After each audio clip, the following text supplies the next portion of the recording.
I have had a 15-minute conversation with a scammer using only Arnold Schwarzenegger's voice. Excuse me, I have a few more questions if you don't mind.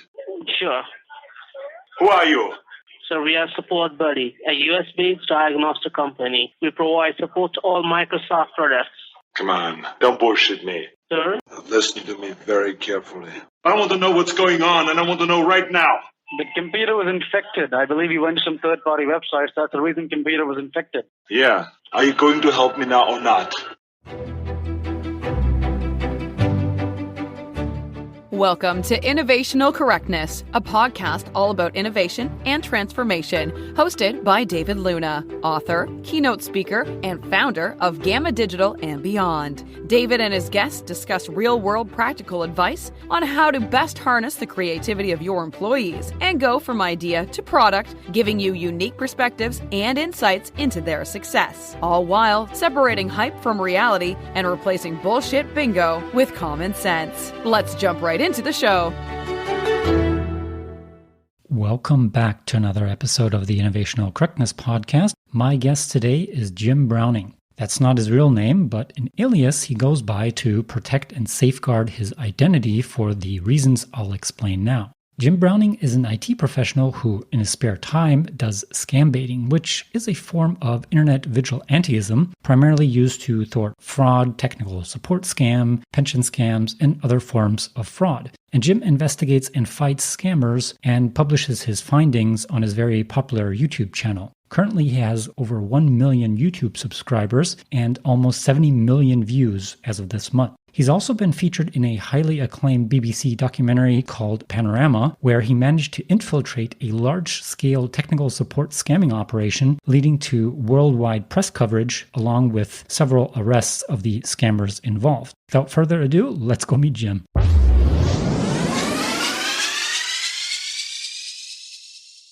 Welcome to the podcast, Jim. Glad to have you on. Thank you very much for having me. It's a pleasure to talk to you. So do you want to give the listeners, before we start, a quick introduction of who you are? Okay, yes. So my name is Jim Browning, and I'm what most people describe as a YouTuber. So I stick a lot of videos onto YouTube, and those videos are about scams. And in this particular, what I do is I go after scammers, and they tend to be the people who make robocalls or the ones who either phone you or try to say that they're people like Microsoft. So they typically are tech support scams. So that's the people that I go after, and I upload videos of my exploits with them. Very interesting. So the first question I would have is, are you bored, or why do you do this? I mean, what drives you? Is it your passion? And how did you even get started in this field, and what made you go down this path? And was there like a catalyzing event that got this all started? Yeah, I've been asked this quite a lot, and I've got to say the honest answer is by accident. I have an IT job, so really this isn't kind of my day job as such, but when I sit at home, and sometimes I would work from home, I get bombarded by scam phone calls. I think a lot of people do as well. And the reason why I got into it is really, I think to myself, surely someone can do something about these scam calls. And I thought to myself, maybe I can. And with a little bit of IT background, I thought it might be possible just to find out exactly who makes the calls, and perhaps even find out a bit more about the scammers themselves. So I couldn't really understand why they weren't being blocked. I couldn't understand why someone wasn't doing something about them. And as I delved a little bit further, it became a bit more obvious why people couldn't stop these scams. So I thought, maybe I can do something about it. I think it's safe to assume that most people think that fighting scammers is fruitless, unproductive, and essentially a never-ending cat-and-mouse game. Would you generally agree with that sentiment? Yes and no. Certainly there's a lot of these scam calls. It depends very much on whether your phone number has got into the phone book of scam call centres. Some people get them more than others. But in my experience, I was getting them some weeks every day.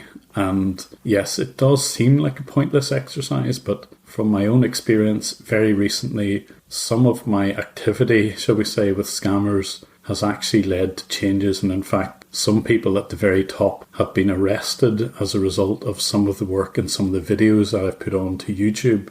So it's definitely not a fruitless exercise. It may be chipping away at the top of a very large iceberg, but for me, it's worth doing because it's not just trying to stop the scammers. The reason for the YouTube channel is really to make people aware of how these scams work. And I think if you know how they work, you can also defend against them. You can recognize the scam and hopefully it will stop someone being scammed. So to my mind, it's more than just trying to stop individual scammers. It's really just to spread the word about scams. And can you briefly describe how a scam or how some of these scams work? Sure. Okay. I mean, there's a few different variants of these, but the most common one and probably the one that people will be most familiar with is if you get a call out of the blue, and it will be from people who will claim to be Microsoft or your computer vendor or your broadband vendor. And it will be something along the lines of, we've had reports that your computer is sending viruses or your computer has a problem. And it's a lead on to the scammer wanting to take remote access of your computer. And they'll persuade you that there really is some sort of problem and convince you to part with some money to fix that problem. But the issue is there was never a problem. They're just ringing people at random. And if you do fall for it, it's really as a result of that scammer sounding convincing. And they may get lucky because perhaps you may even have some sort of problem and you associate that problem with this phone call. But the problem is Microsoft never really call you. And in fact, what happens is they will take advantage of people who may be just ignorant or unaware of what computer messages actually mean. And they may just get lucky. So that's the main one. There's another few types of scams as well, but I can go into those. But the main one is these robocalls, these calls out of the blue. Now, I've often heard people say, well, I have a Mac, it doesn't get viruses and malware, and I can't be scammed, or something along the lines of that. Is that one of the more common misconceptions you encounter? That's definitely a myth. A Mac user can fall for these scams just as easily as a Windows user. There's nothing stopping the scammer running an almost identical scam, whether you have Windows or a Mac. Now, it used to be that when Macs were possibly less common, that the scammers would just ask you what sort of computer you had, and if you said Mac, then they would just hang up. But that's not the case anymore. And in fact, not only does it affect Windows and Mac computers, these scammers won't hesitate even if you've got an Apple iPad or any kind of Android device. They can still gain remote access to that. And in fact, it makes their life slightly easier if you've got one of these handheld devices, because in some cases it's actually easier to get access to those. So I don't think anyone's immune to this. And again, if you don't know what the scammers are saying to you, you could well blindly just give them access without realize what's going on. Yeah, absolutely. I don't think any Mac user should feel safe, or at least any Mac user is just as susceptible to scams as any Windows user is. So I assume that most of my listeners, at least, are very tech savvy, and some of them might be saying, well, I wouldn't fall for these obvious scams. So the question is, why do people even fall for these types of scams? Is it just people that are unaware? Is it just elderly people? I mean, scams have been around for decades, and it seems it's big business and it's very lucrative. Oh, for definite. I mean, big business-wise, I recently intercepted some files from a scam call center, and this particular one was one of the larger ones, admittedly, but they had a sales target of $1.8 million per month. Holy shit. So maybe upwards of $70,000 or $80,000 profit per day from these scam call centers. So it is a huge business, and if you look at my YouTube channel, you'll see the arrest of one scam call center owner. And he was living in the lap of luxury. Literally, he was living in possibly the most expensive area and region of Delhi. He lived in an apartment building which had access to an 18-hole golf course, an Olympic-sized swimming pool, and his rent was something ridiculous, upwards of $7,000 or $8,000 per month, just on rent for this place. And, you know, he drove a Porsche and he was making a huge amount of money. And definitely the people at the top will be making that huge amount of money. They have great incentives to do that. They will live in the lap of luxury. But your question about why or how or who falls for these scams, the answer is usually typically older people, people who are less tech savvy, perhaps more trusting. And I've seen from my, well, let's just say my exploits with scammers, that the people running the scams, the people on the end of the phones, will not care whether the person they're scamming is vulnerable in any way. I've seen them actually deliberately target people with dementia. I've also seen them, even though a victim has said, I've got diabetes, I'm legally blind, they still will continue the scam even though they know that person is particularly vulnerable. But that said, although that accounts probably for the majority of people who get scammed, it can still happen to anyone. I've spoken to people in their late teens, early 20s, 30s, all age groups, so anyone can fall for it. And yes, the scam has been around for over 10 years, I would say, some variants of these scams. But, you know, the message still doesn't really get across. People, particularly if they see the pop-up type of scam, they might even believe the message that they're seeing is genuine. And really, if you have no experience of that, it is possible to fall for these scams if you're just caught unaware. And that's what the scammers rely on. Yeah, it's pretty despicable in my eyes to prey on the weak and the innocent. And some of these scams that I've seen on your channel and YouTube as well are pretty creative and clever, actually. And I always thought to myself, I wouldn't have thought of that, and that's, you know, pretty clever, and why don't they apply their brains to something more productive and legal? But you've kind of answered the question. It's just so lucrative. Yeah, even the call center workers, though, they will make money much more quickly than they would in a legitimate job. So it's not really even just so much the people at the top. The people who man the phones, they will get maybe 3 or 4 times the money that they would on, say, a legitimate call center job. And not only that, they get incentives. They describe them as incentives.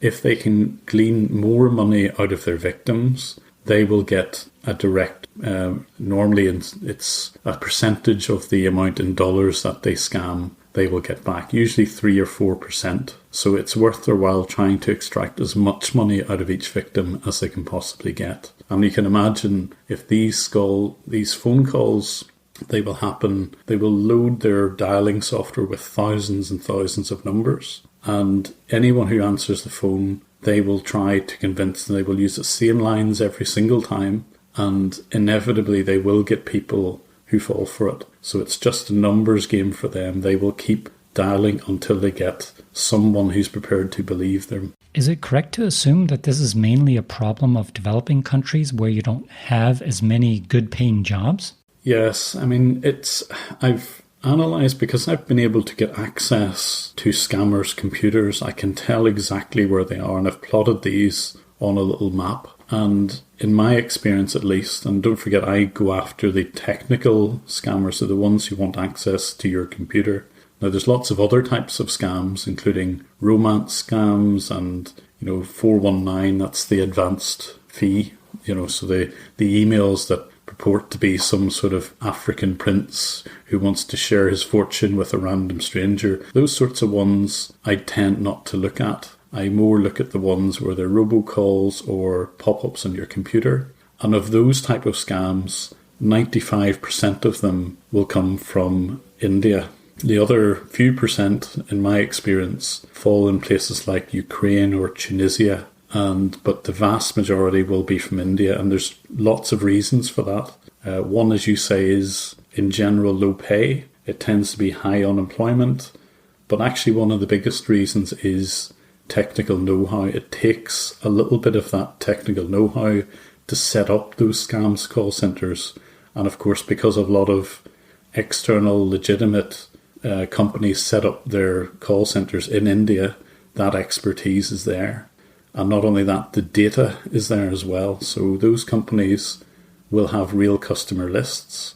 And although they try to protect them as much as they can, I know that data leaks out to scam call centres. Your data will be bought and sold in a black market in India. And unfortunately, if you manage to get onto a scammer's list, that list will be resold, rebought amongst potentially hundreds of other scam call centres. So as soon as you start getting one phone call, chances are you're going to get hundreds of those.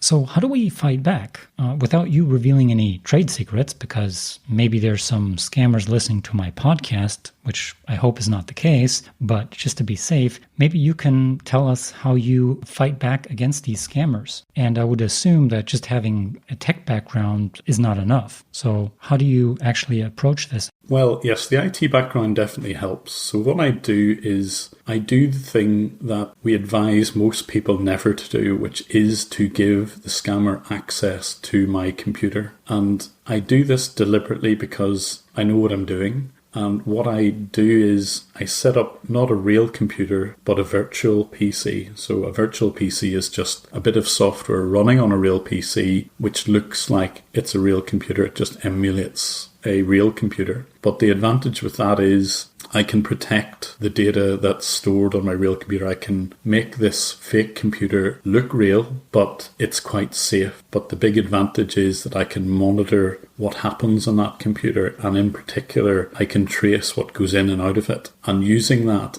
I can find out where these connections are coming from. So I can see immediately who is trying to get access to my computer, which you can't usually do with a real computer. So that's the first step. I allow the scammers access to my computer. And then with my IT background, I have enough technical know-how that because this person has gained access to my computer, I can use that same connection to go back to theirs. When they set this up, there is a two-way connection. And what I do is I effectively reverse that connection without the scammer knowing. So effectively, when he connects to my computer, I, with a bit of know-how, can get back to him and I can see exactly what he's doing on his computer and indeed get access not only to his files, but even things like his webcam. If he has a webcam, in theory, I can even see him. And I've put a lot of that footage onto YouTube. And that's why I think I'm quite a popular YouTube channel, because it's not always possible, almost impossible, in fact, to normally see who it is that's running the scams.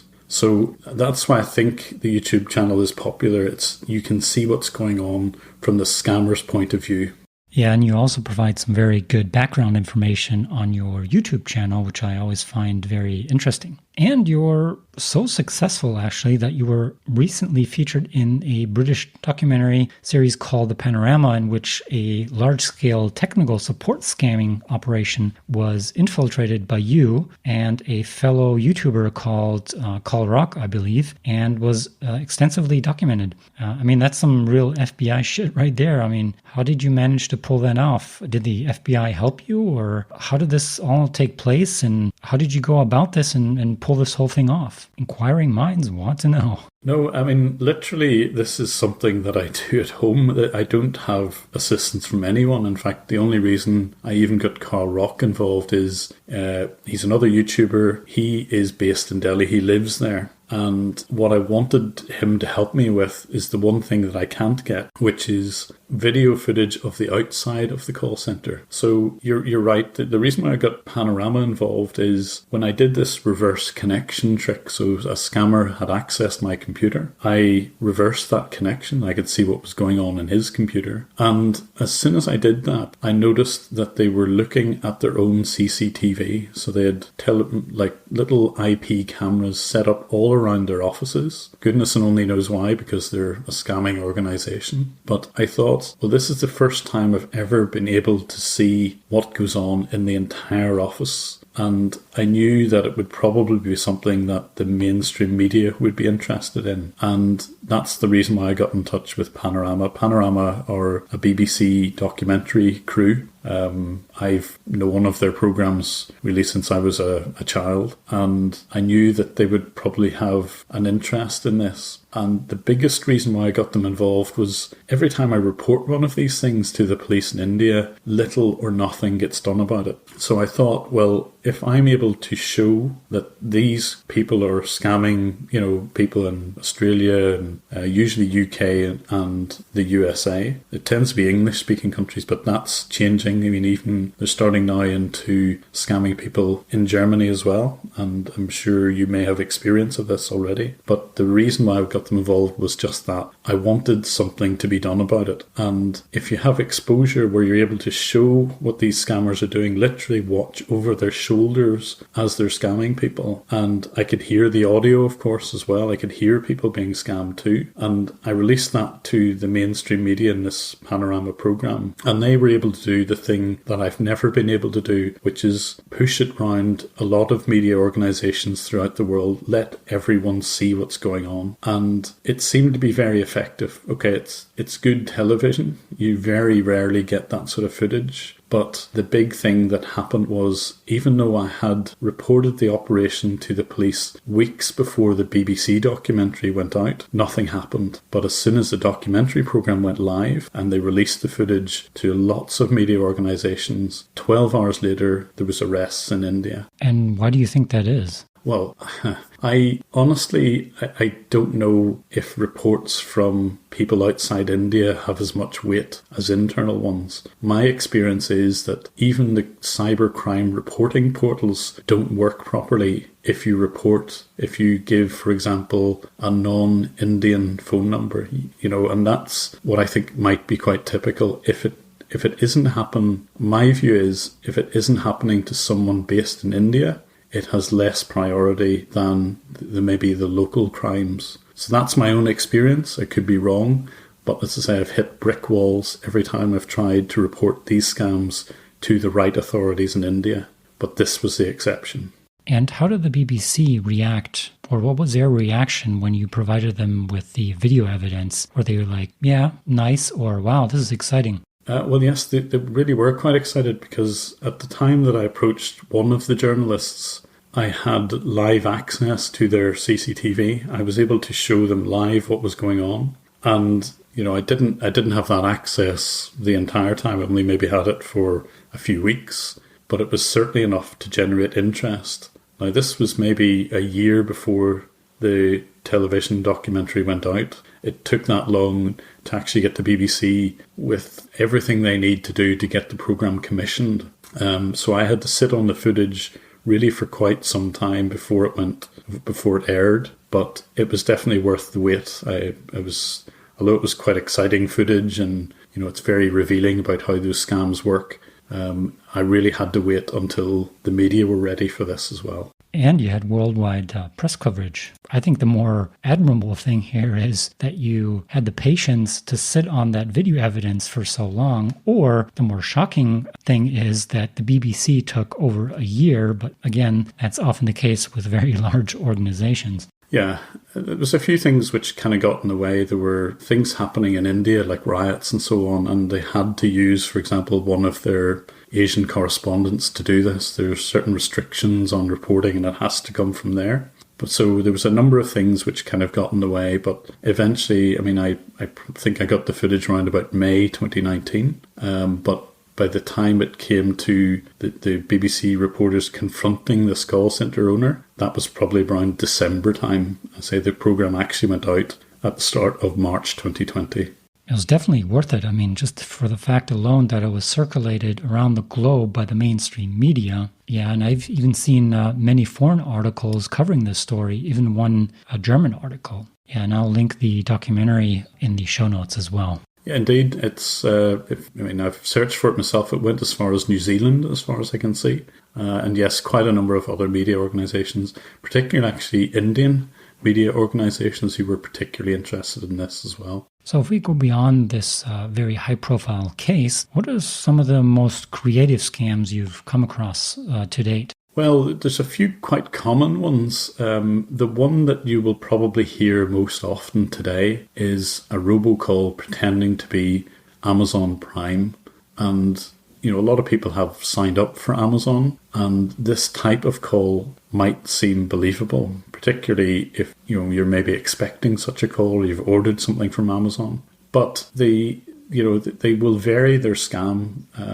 The one that I think is probably most creative is they will send a lot of emails pretending that you've placed an order for maybe a television set or something. And you will get the email, and the email will simply give details of an order, and you know that you didn't place that order, yet it's arrived in your inbox. And the only thing that really is in that email is a phone number. But of course, if you call that phone number, the person on the end of the phone will explain to you that the reason why someone has placed that order and you're getting the order confirmation is that you've been hacked. And they will start the same old tech support scam using that route. So they can be quite inventive that way. There's variants of what is essentially the same scam. Now there's a few other ones as well, and that one, I think, although it's maybe not the most clever, that they keep inventing new ways of running the same scam. The one that I would say there was the most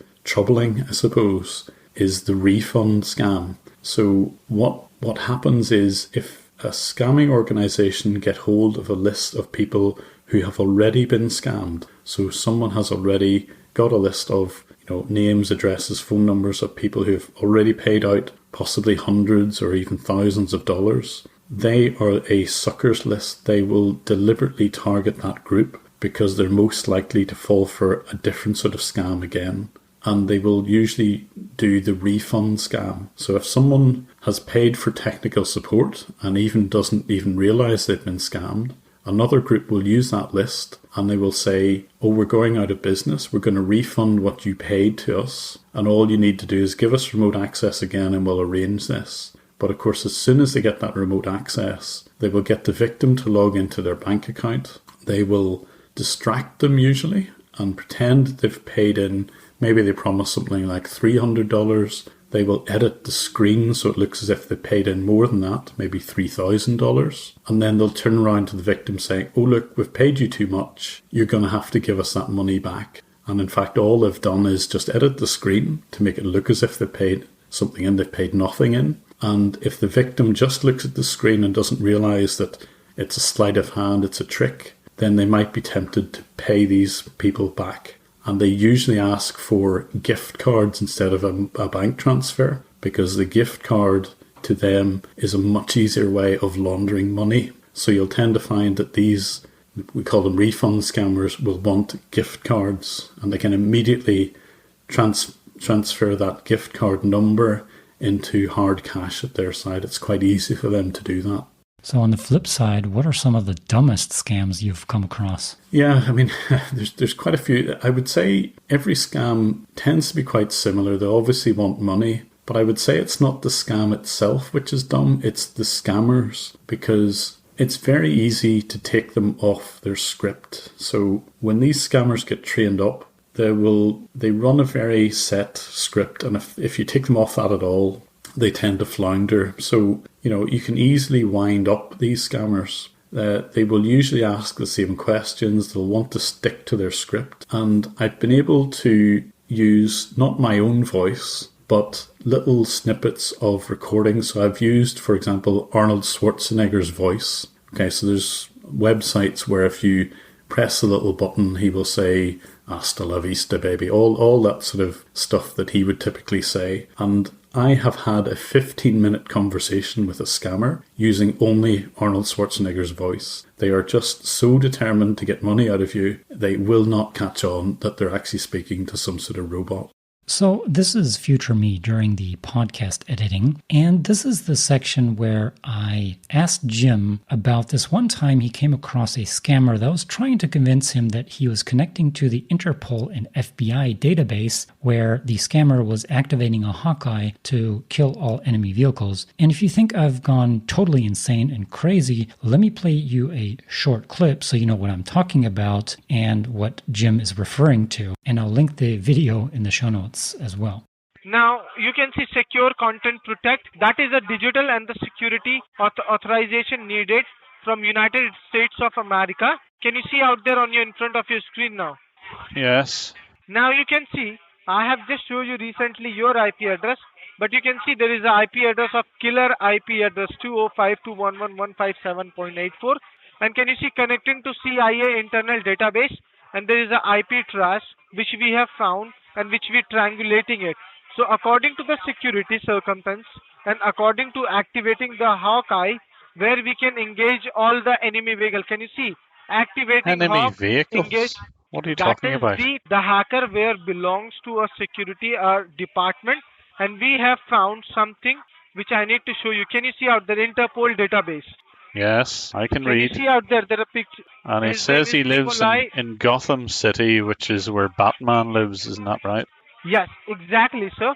But let me tell you, Batman's a we fictional found your bank character. Oh, yeah. So scammers will do anything to try to appear convincing.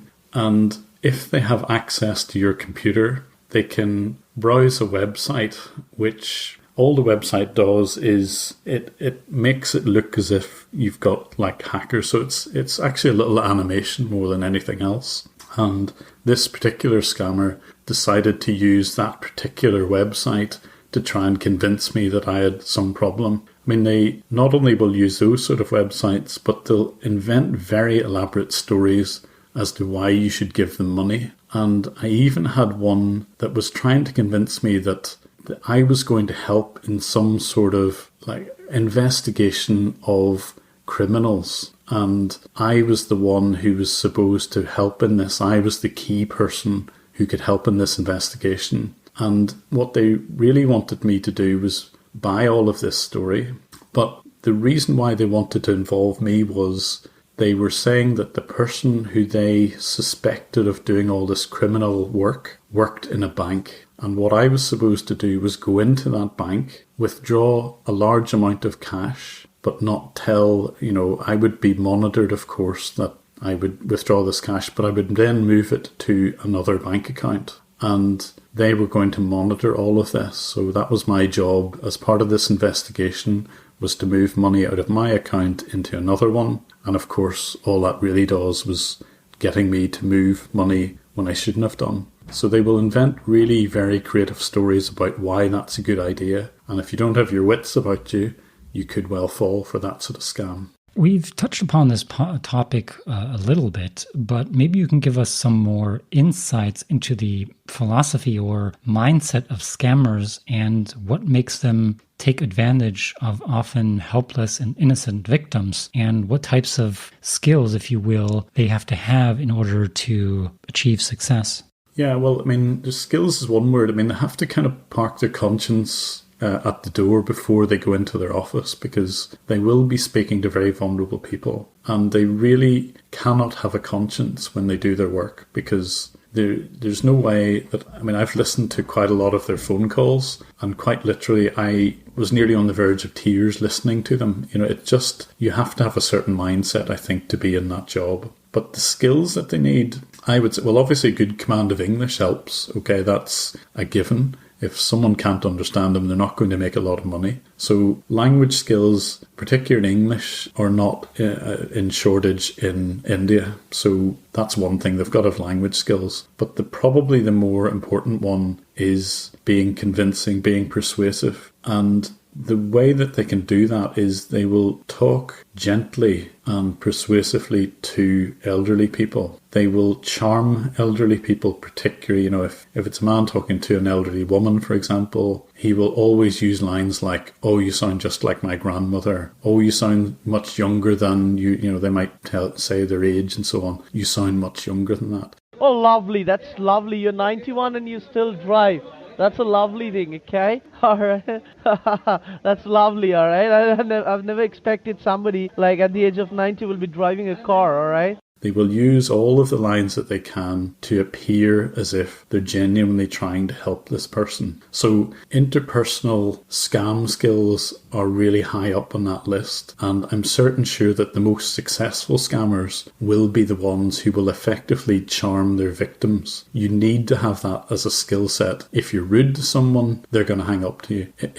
If you're gentle with them, if you can persuade them that something's going on, you're going to make a lot more money. So, as I say, if you can park your conscience at the door and butter people up, you're going to make the money. So I guess that having good social skills pays off in almost any job. Oh, for 100%, yeah. I mean, I could show you recordings where quite literally they will use similar lines whenever they're trying to refund someone. They'll say, "Look, we're going to get this done really easily, and at the end of it, I'm going to send you a bunch of flowers, or you're going to buy me some chocolate," that sort of stuff. It's the real soft skills that make them better scammers. It's sad to say, but that is one of the big skills they need.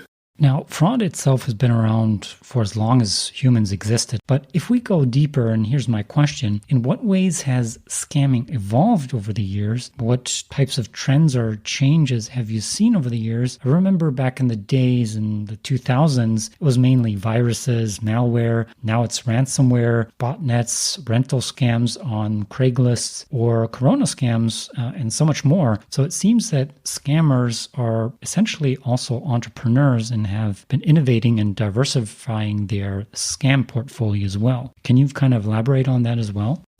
Yes, definitely. They have evolved for sure. And one of the things I've seen, which is definitely something new, is the advent of scareware. So software which runs on a computer, and its sole reason for being there is to put scary messages in front of a person who runs it. And although, for example, there may not be anything wrong at all with your computer, scareware will deliberately mislead you to say that your computer has got a problem. And they will do that purely to generate money.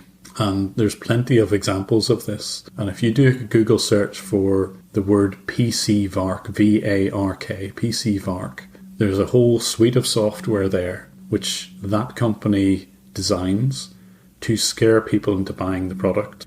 And they will not only, they will push this software through very dodgy adverts. So their adverts online will suggest to you that you have got a virus when you don't. And when you download the software, it will always report some sort of problem. And even if you have some sort of query, the software itself will have a phone number emblazoned all over the software as well. And that will route you through to a scam call center who will continue that sort of scam. They will convince you that you've also got a problem because they're in cahoots with that software company. So the figure of that $1.8 million per month, that came from one of these scareware manufacturers. So that is something new. I haven't seen that until fairly recently, but it's a fairly unpleasant change to, the robocalls and the pyramid schemes and everything else. Software-based scams are definitely on the rise.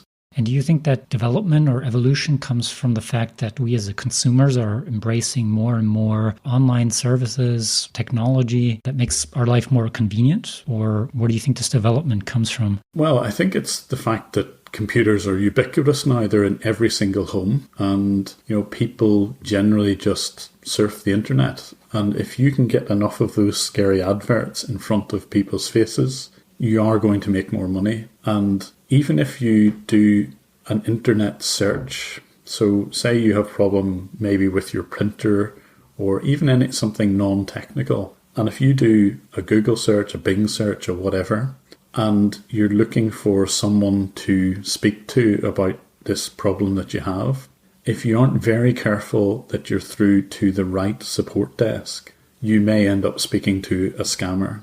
And even quite recently, I did a search for, the navigation devices TomTom and Garmin. If you happen to type the right thing into Google, you will not get the genuine TomTom or Garmin website. You will get someone else, and they may have an internet address, a URL, which looks like the proper Garmin website, but it isn't. And unless you're very tuned in, the person on the end of that phone will answer it as if they are the genuine article. And once again, just because you've seen a result high up on a search engine, it doesn't mean you're speaking to the right people. You have to research it. And that is definitely an increase. The people who run those sort of scams know how to get their website results quite high up on Google's search engine. It's called an SEO scam or a black hat. If you have to be very careful about which websites even Google returns. So that's one of the increasing scams. It's called black hat SEO. And say if you don't look carefully at who you're getting through to, you may well be speaking to a scammer. Yeah, that seems pretty sophisticated. So have you come across what is called BEC, or business email compromise, which is a type of a scam targeting companies who essentially conduct wire transfers or have suppliers abroad? So the scammer would pose as a CEO, as a company, or any executive, and then send them an email to an employee, say in finance, requesting them to transfer money to the account that they control. Have you come across that yet?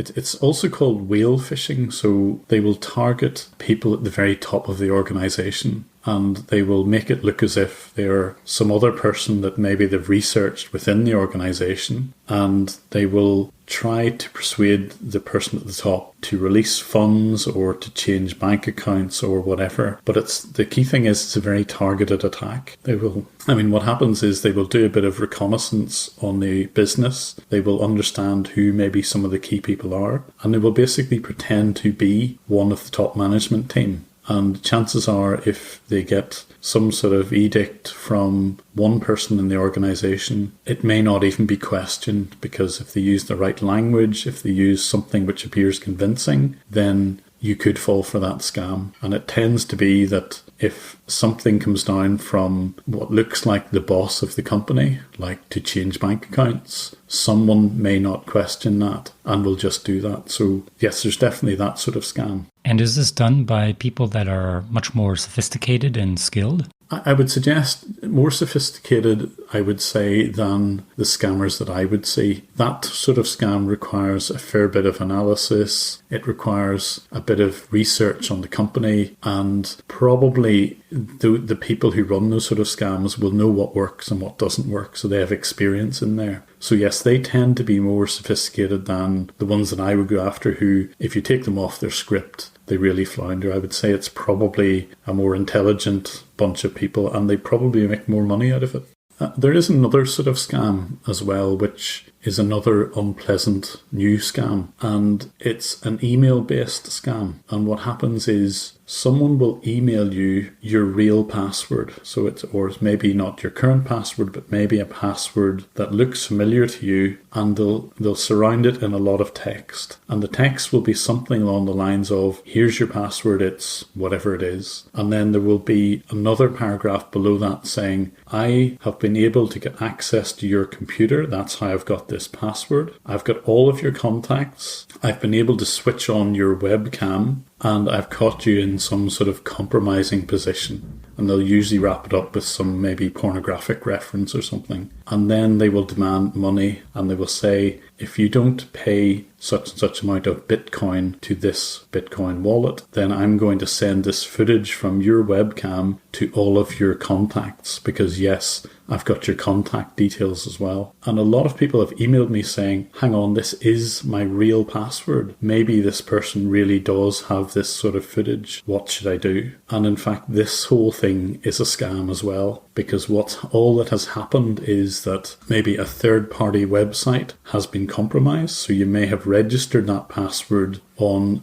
something like Yahoo or LinkedIn or something which has had a data breach. And these scammers have got hold of thousands of email addresses and passwords, and they've sent everybody on that list the same email with their real password, and they will then hold them to ransom. But in fact, the whole thing is a scam. They don't have any webcam footage. They don't have anything like that. But unfortunately, a lot of people, when they just see that password, they might be convinced that someone has broken into their computer and that's where the passwords come from, when in fact it's just a general data breach. And the advice there is, if it does look like a password, particularly if it's one you currently use, change that password on any website where you've used it. And the real reason why this is so convincing is obviously it's a real password, but the thing that everybody advises everyone to do is have a different password for every single website, because unfortunately those sort of data breaches where passwords get published is inevitable. It will happen from time to time, and you leave yourself very vulnerable if you use that password over and over and over again on different websites, because that means that someone genuinely could log into your account just because you keep reusing it.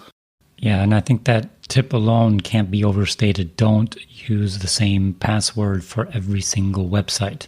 So don't use my password for every website, which is monkey123. So I, for instance, have a separate password for each website and a separate email for each account. But it's funny that you mentioned that email, because I've received that exact email multiple times and just delete it because I know my webcam's secure. At least it has a protection over it. And don't be lazy and use the same password over and over again. Well, we're all human. It's the easiest thing.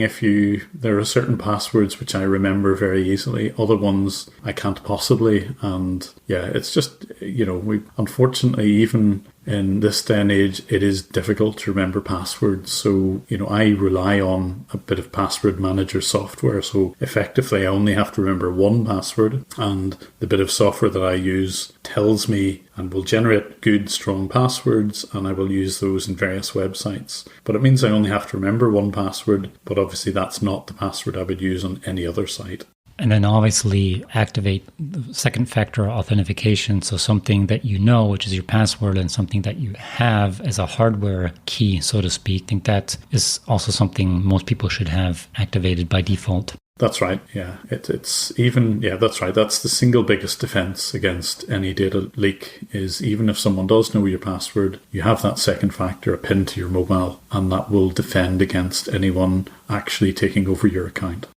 Yeah, it's definitely more inconvenient, and we humans tend to love convenience, but it adds a much added or needed layer of security. So do you have some more tips or recommendations how someone can better protect themselves against scammers or being scammed? Yeah, I think being a skeptic is probably the single best thing you can be. Just because someone phones you up, whether or not you're expecting it, I would always, for any inbound phone call that I ever get, I assume it's a scam unless the person can convince me otherwise. And that usually keeps you in good stead, even if it's your bank phoning you to say that there's maybe something unusual. And if they ask you, for example, well, hold on, we need to identify who you are. If they are making a call to me, I usually challenge them to say, well, how do I know who you say you are?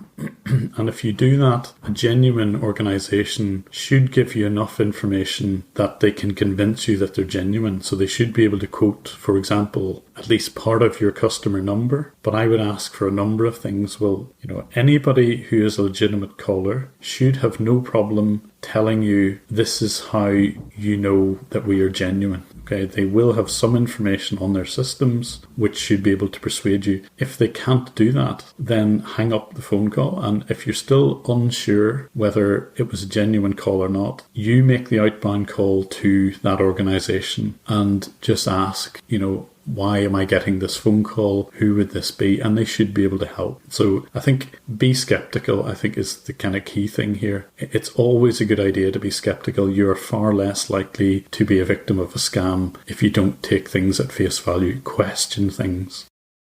That's what banks do, or just general organizations. They'll ask you, okay, name the last 3 digits of your Visa card, or what's your birthday, where do you live? And, basically just do the same with the scammers, challenge them on something.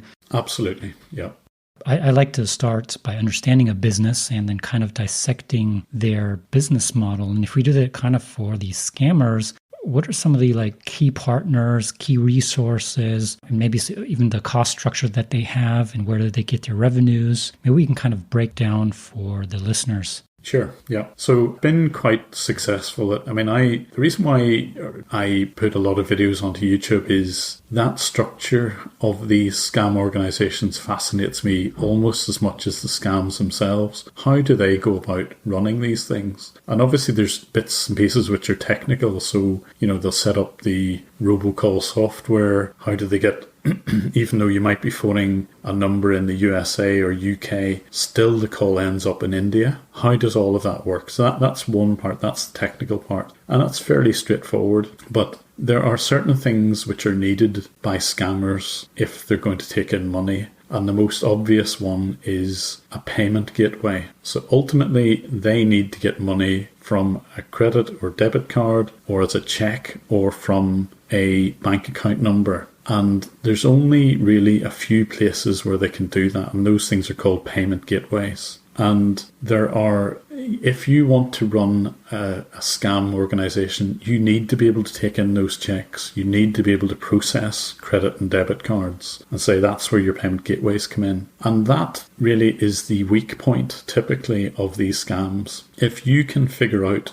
who it is that they use for these payment gateways, and of course all companies will use these, including scammers. And what I usually try to do whenever I actually do get access to scammers' computers is work out who those payment gateways are. Because if you can go to them with evidence that one of their customers is scamming people, they not only will take down those payment gateways, but there is the potential to refund the people who have been scammed as well. So that's the bit that I go for. So there's a number of layers to the organization. They need the buildings and infrastructure. They need their phone calls. They need the computers. That's one end. But as I say, it's the money processing bit which is really key. As I say, that is the weak point. And of course, not only will they process those payments, ultimately they will have their own company bank accounts. They're run very professionally, as they would. They look no different to any other business. They need their own bank accounts. They need their own salary scheme. They'll have their own bonus schemes and everything else. But they will look no different to any other organization. Well, it depends on their size. I mean, maybe there's very small scam companies where if you pay in dollars, it will go straight into the scammer's pockets, but they tend to be quite rare. Normally, scam organizations are very much organized as a normal business would be. Proper bank accounts, proper payment gateways, proper payment processing. Yeah, and scamming is just like any other business. They rely on resources, and it's quite interesting that you identified one of their key resources and took that out, which is basically their payment gateway. So even if they would switch, say, customer segments, if we put it in business jargon, then they couldn't do anything because their revenue stream is gone because they rely on the payment gateway to generate or transfer those revenue streams. So I found that quite interesting that you identified the weakest link and took that out. Indeed.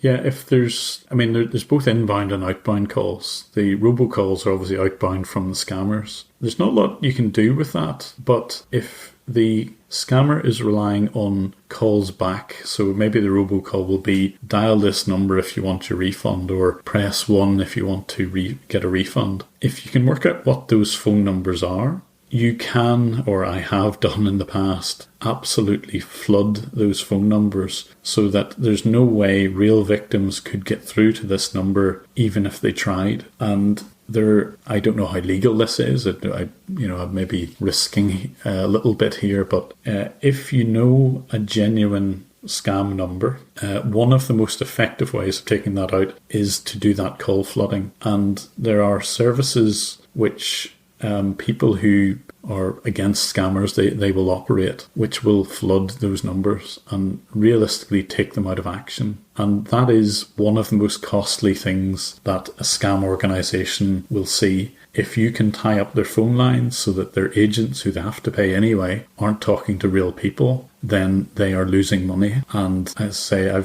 they will often have to change the phone numbers as a result of that flooding. And again, if you can figure out what the next phone number is and flood it again, you can actually take an entire call center out that way. And I've even got a video where we've done just that. We know it's a scam call center. We have very strong evidence that these people are scamming, and the call flooding actually gets them to shut down. Yeah, and I would assume that the call center agents would be the largest cost for them, and the payment gateway, VoIP software, etc., are probably insignificant in terms of cost. It's I would say after the payment gateways, the call flooding or keeping phone numbers out of action will inevitably be their next big cost. Yeah, I find that very fascinating on how they basically try to innovate on the same scam over and over again, and just how they use their business model very creatively to continue to innovate. And I'm obviously not condoning that you go out and get skills to scam people, but I do find the whole business model behind the scammers pretty fascinating, I must admit. Yeah, I mean, I have a slight sneaking admiration sometimes for the variants of the various scams. They can be, quite inventive for creating new types of scams based on old ideas. But I keep on my YouTube channel, I could make every video look the same because they do tend to stick to scripts. But there will be ones who will do things differently. And even recently, for example, instead of making phone calls, what these scammers were doing was running an online chat service. So sometimes if you browse to a certain website, in the bottom right corner, there'll be a little window saying, do you want to chat to an agent here about something you have trouble with? And that's what they were doing. They were running their scam that way, and they were pretending to be whatever support number it was. And instead of getting a phone call, they were getting people typing that, yes, I've got a problem. They were giving reasonably convincing answers over the text chat. But ultimately, they would say, oh, that sounds like something we're going to need to call you about. And that's the way they would start their scam. Their point of vulnerability was their phone numbers again and this text chat. So we immediately tried to get the people who ran those sort of chat scripts to be made aware of this. And what happened there was the vendors who run those sort of scams, they shut off their access immediately. It's something that they actually purchased in advance, so they lost money because of that as well, which is great. But reporting it to the right person actually took their entire scam out of action. So what do you recommend people do if they want to help in the fight against scammers? Well, it's actually quite easy. You don't have to be in the least bit technical. You don't have to do or go as far as what I do. The best thing that you can do, if you have the time at all, is keep them on the phone. Because if they're not scamming you, if they're not speaking to you, they're scamming your parents, grandparents, other people. And simply wasting their time is always a very good thing to do. There's people who are really creative about it. There's other people on YouTube like Kitboga, Pierogi. There's a number of people who will actually make a very entertaining evening just keeping people on the phone. They'll even pretend to be different characters. These people even have things like voice changers. And it can be a very worthwhile pastime, shall we say, just keeping them on the phone. So as I say, you don't need to be in the least bit technical. The normal advice, though, is if you do get scam phone calls, hang up immediately. But I say, if you do have the time, please keep them on the phone, waste their time, pretend that you've got somebody at your front door, keep them on the line as long as you can. And say it doesn't need much effort if you have the time to do that. Yeah, that's a really good recommendation. Just waste their time. And I can definitely recommend the YouTube channel Kitboga. And he has a pretty elaborate setup where he actually has a fake Chrome plugin where he redeems Google Play Store card codes, but they're false and it looks real. And the scammers just go apeshit because they see their money just going through their hands and they go absolutely apeshit, cuss them out and say, oh, I didn't tell you to do that, you idiot. So well worth a watch. Yeah, I'm in touch with Kitboga. We're going to do some sort of link up between us as well. We're very different styles because I tend to go after scammers and find out who they are. He keeps them amused for hours and hours. It's very entertaining. So if people want to support your work and this good cause, how do you want them to do that? Well, I mean, I say just by the videos on YouTube are free. So just look for my name, Jim Browning, and you'll find a lot of videos about these. That's the easiest way you can support me. Just look at the content that I've got on YouTube. If you want to go further and you really want to support me in what I do have a Patreon channel. So if you go to Patreon, patreon.com/Jim Browning, there is a way that you can support me in what I do. And I say I try to fight against scammers. That's one way that you can support me directly. But as I say, even if you don't want to spend any money on that, just watch the YouTube videos, and by you viewing those, that actually gives me revenue anyway. So you can do this for nothing at all. Maybe watch the advert at the start, but if you don't want to spend any money, that's the easy way to do it. Yeah, and I'll be sure to include all the links in the show notes so people can watch the YouTube channel, support you if they want to, and so on.